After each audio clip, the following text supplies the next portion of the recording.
Unit circle. For the unit circle, we need this table. We did this table a long time in the very first lesson actually. The formula is again SOH, and for cosine is adjacent over hypotenuse, and for tangent is going to be TOA.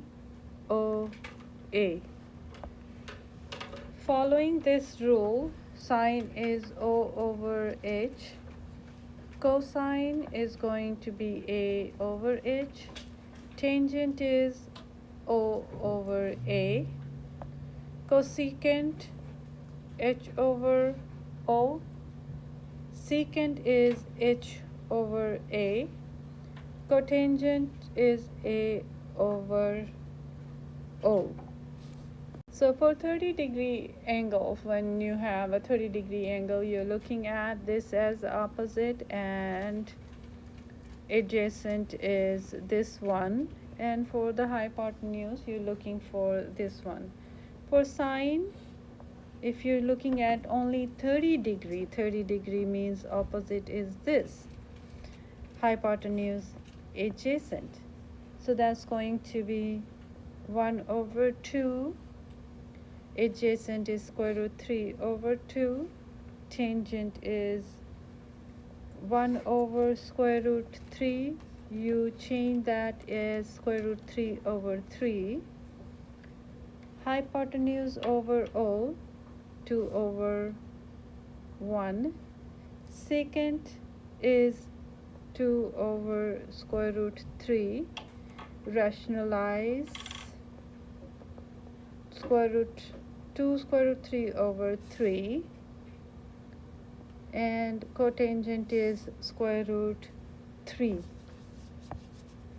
Looking at 45, both opposite and adjacent is 1. You don't have to think much.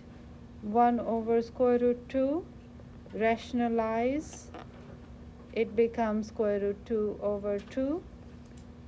Cosine, same thing, square root 2 over square root 2, that is square root 2 over 2,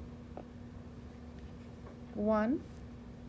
For cosecant also, it's going to be hypotenuse over O, square root 2 over 1, secant hypotenuse over A, square root 2 over 1. Cotangent is opposite of tangent, that's going to be 1 again. For 60 degree, you're looking at this triangle. If this is 60 degree, opposite is square root 3, adjacent is 1, and hypotenuse is 2. Opposite over hypotenuse, square root 3 over 2, 1 over 2, adjacent over hypotenuse. Tangent is square root 3 over 1. For cosecant is hypotenuse over O, 2 over square root 3. Whenever you rationalize, you're going to just put the square root on top. Bottom would be without square root. For 60 degree, for secant, hypotenuse over adjacent 2 over 1. And for cotangent is 1 over square root 3. You change or rationalize as square root 3 over 3.